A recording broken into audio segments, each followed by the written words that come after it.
La candidate socialiste a été accueillie au cri de Ségolène présidente par les habitants de Clichy-sous-Bois, d'où étaient parties les émeutes urbaines à l'automne 2005.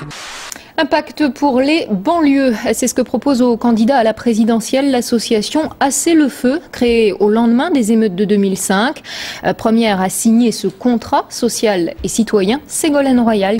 Un instant de recueillement devant la stèle en mémoire de Zied et Bouna, les deux adolescents brûlés dans un transformateur à Clichy-sous-Bois, deux morts à l'origine des violences de l'automne 2005.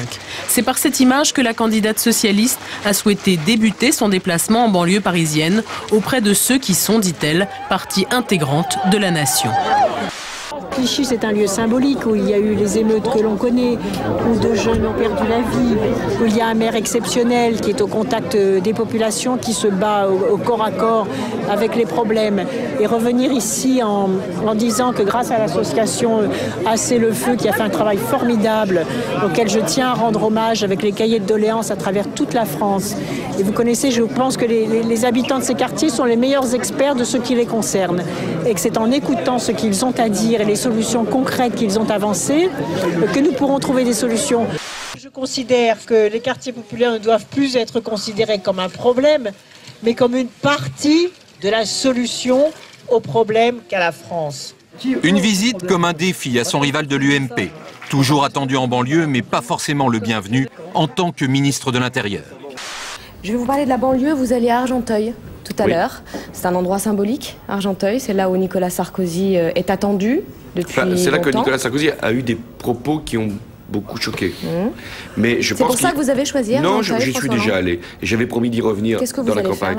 Je crois qu'il n'y a aucun lieu de la République qui doit être écarté du débat, de la confrontation démocratique. Aucun lieu de la République qui doit être délaissé. Et c'est d'ailleurs aujourd'hui un problème pour Nicolas Sarkozy, parce que lui-même ne peut plus se rendre, et j'en suis d'ailleurs désolé, ne peut plus se rendre dans certains lieux au risque de faire naître des incidents. Nouvelle polémique sur le patrimoine des candidats à la présidentielle. Selon le Canard enchaîné à paraître demain, Nicolas Sarkozy aurait bénéficié d'un rabais lors de l'achat d'un duplex à Neuilly, la ville dont il est maire. Le promoteur lui aurait fait économiser 300 000 €. Quand on sait aujourd'hui qu'on a un véritable problème de logement, qu'il y a des mairies qui ne respectent pas, des maires qui ne respectent pas l'obligation de construire 20% de logements sociaux sur leur commune. Est-ce qu'il est normal qu'une mairie et qu'un maire comme M. Sarkozy, qui n'a que 2% de logement social sur sa commune, puisse s'en sortir simplement en payant une amende ridicule?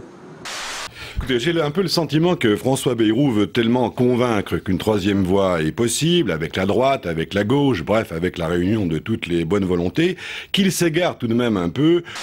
Mais si une heure supplémentaire coûte moins cher qu'une heure normale, ce que proposent François Bayrou et Nicolas Sarkozy, alors pourquoi l'employeur, qui fait un calcul économique, irait embaucher quand il peut saturer en heures supplémentaires ? Enfin, le Parisien nous apprend que Sarko aussi a ses éléphants. Le candidat de l'UMP les associe de plus en plus à sa campagne. Il s'appelle Raffarin, Fillon, Juppé, Alliot-Marie ou encore Alain Juppé. Aujourd'hui, l'UMP revendique 100 000 supporters, tous bénéficiaires de la newsletter. Même si c'est le travail d'un militant, notamment je pense aux actions qui sont demandées chaque jour à ses sympathisants, je pense qu'il y a quand même une limite, à mon avis, à ne pas franchir. Et malheureusement, je trouve que là, par un certain côté, on se rapproche quand même un petit peu de la propagande.